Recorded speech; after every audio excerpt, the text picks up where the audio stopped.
Nung nasa Dinagat kasi ako, lalo na doon ngayon, mga matatanda talaga nagpasikat sa akin. Hindi mga PBMA yun. Hindi ko sila nakikita nagsimba sa PBMA eh. Yung mga matatanda. Pero yung iba, nakita ko si Jenny, nagpunta rin sa PBMA. Nagpagamot.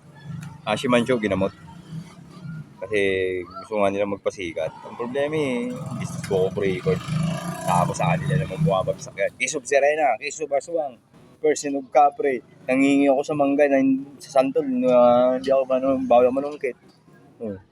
Paupa ng dagat. Ito yung sasabihin ko sa inyo. Sino ba talaga sinungaling sa inyo? Nung nasa babaeng bukid ako, sabi ko sa nanayan ko Mama, si Jenilita yun, babagal. Punta ako dun sa kabilang bundok. Bata pa ako nun ha. Babaeng bukid ang tinutukoy ko kasi naligo kami sa lalaking bukid. Nung nakatalikod ako, sabi niya, ang sabi niya, nanay ko daw si Eva, maldita. Aswang, ewan ko sabi niya. Di basta ganun. Nung nandun ako sa admin, pumasok si Jenny doon si Mama Jenny, tapos dinala si Jerry. Yun yung dinasalan niya, si Jerry, hindi ako. Anong babawiin niya sa aking dasal? Wala siyang babawiin sa aking dasal, si Glenn Cayo. Ganito ang sinabi nila. Di ko alam kung scripted nung lumabas sila. Sino ba nanay nito? Sabi niya. Tinuro ako. Si Eva. Tapos si Eva daw, nanay ko. Tapos biglang sumagot si Glenn Cleo. Sabi ni Glenn Cleo, si Emelda Marcos. Tapos kunwari, umuko si Junilita. Alam. Marunong sila mag-Tagalog eh. Malamang galing sila rito sa Maynila eh. Magaling sila dito sa Maynila, sila at Junilita.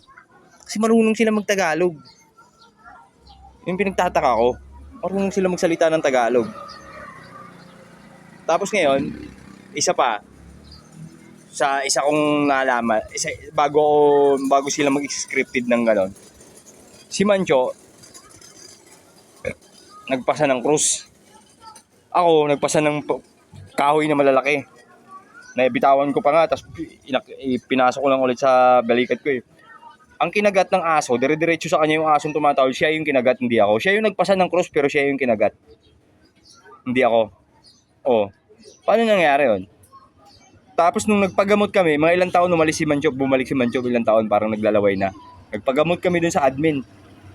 Sa harapan kami sa harapan. Kasi nung nag-usap sila ni Mancho, ni Glenn Cleo, kung sino yung nanay ko daw, si Emelda daw, yung scripted na salita na yun, hindi ko alam yung scripted yun.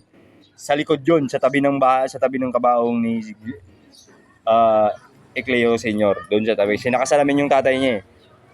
Nakaburol na nakasalamin sa likod ng admin. Ngayon, kay Glenn Cleo naman, nagpagamot si Mancho, tapos nandun ako sa guild, hanapin mo yung bata. Hanapin daw yung bata, yung napulot daw nila. Napulot napulot daw na bata. Sino magulang ko? Tapos iniisip ko yung mga salita nyo ang hirap isipin eh. Diba? This is book of record, kung totoo man yun. Sa Dinagat Island pa lang sa Santa Cruz mga bulldozer nagsipagdatingan doon. Nung huli, malaki na ako, pinasakay ako sa yate. Tapos binalik ulit, inuwi kami. Dinala kami ng Surigao, pinakilala lang kami, tapos pinasakay sa yate pa uwi. Pinasakay nyo kami sa yate pa uwi, tapos pinababaan nyo kami. Pagdating dito sa Maynila, okay na ba yung sabi ni Willie Revillame? Okay na ba yung yate na ibigay na ba? Putang ina, pinakit lang ako doon, binila ng shabu eh. Tapos pagdating doon, pinatira lang kami, tapos pinababaan na ako. Kasi iniinganyo ako sa droga nila. Yung pala, ganun na pala yung pagkatao ko. Tapos pinatsupahan nyo ako, tapos papalahian nyo ako. Kaya ako nagagalit eh. Di ba? Natsupahan nila ako, tapos papalahian. Ilang inchik ba yun? May kambal pa nga sa parang puro kambal yun